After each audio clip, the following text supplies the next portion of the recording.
7 राज्यों में 13 विधानसभा सीटों पर हुए उपचुनाव के नतीजे आज घोषित हो रहे हैं।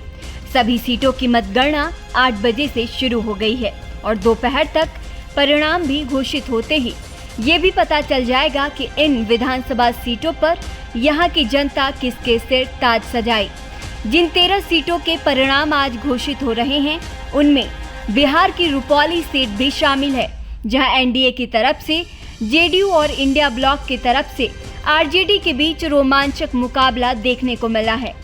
जेडीयू ने जहां कलंधर मंडल को मैदान में उतारा है, तो वहीं आरजेडी ने बीमा भारती को मैदान में उतारा है।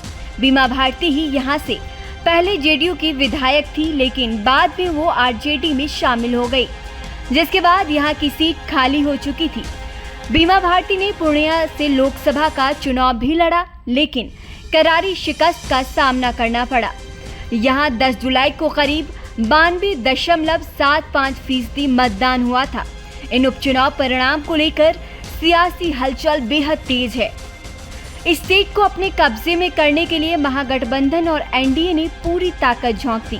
सीएम नीतीश कुमार से लेकर तेजस्वी यादव समेत एनडीए और महागठबंधन के तमाम बड़े नेताओं ने रुपौली उपचुनाव के लिए खूब प्रचार प्रसार किए।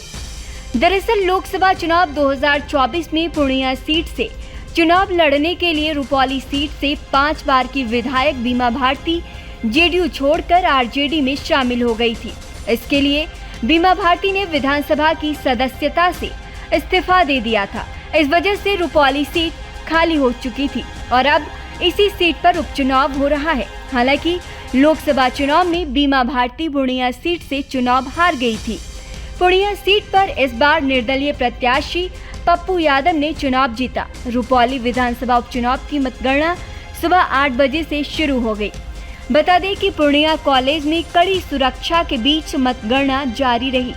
मतगणना के लिए कुल 28 टेबल पर वोटों की गिनती हुई। इस बार मैदान में कुल 11 प्रत्याशी हैं। हालांकि राजद प्रत्याशी बीमा भारती, जदयू प्रत्याशी कलाधर मंडल और निर्दलीय प्रत्याशी शंकर सिंह के बीच त्रिकोणीय मुकाबला देखने को मिल रहा है। अगर जाति समीकरण के लिहाज से रुपौली विधानसभा को देखें तो यहाँ गंगोता जाति की आबादी सबसे अधिक है। यहाँ गंगोता जाति की आबादी तकरीबन 50,000 से भी ज्यादा है। जदयू और आरजेडी के दोनों उम्मीदवार इसी जाति से आते हैं। वहीं लवकुश वोटर भी 30 से 35,000 के आसपास हैं, जो बेहद निर्णायक माने जाते हैं। वहीं दूसरी महत्वपूर्ण जातियों में देखें तो वैश्य वोटरों की आबादी भी लगभग 25,000 के आसपास है। तो वहीं आरजेडी के एमवाई समीकरण के मुस्लिम यादव वोटर भी अनुमान के मुताबिक तकरीबन 45 से 50,000 के करीब हैं। तो सवर्ण वोटर भी निर्णायक भूमिका है और इनकी आबादी भी 20,000 से लेकर 25,000 के आसपास है।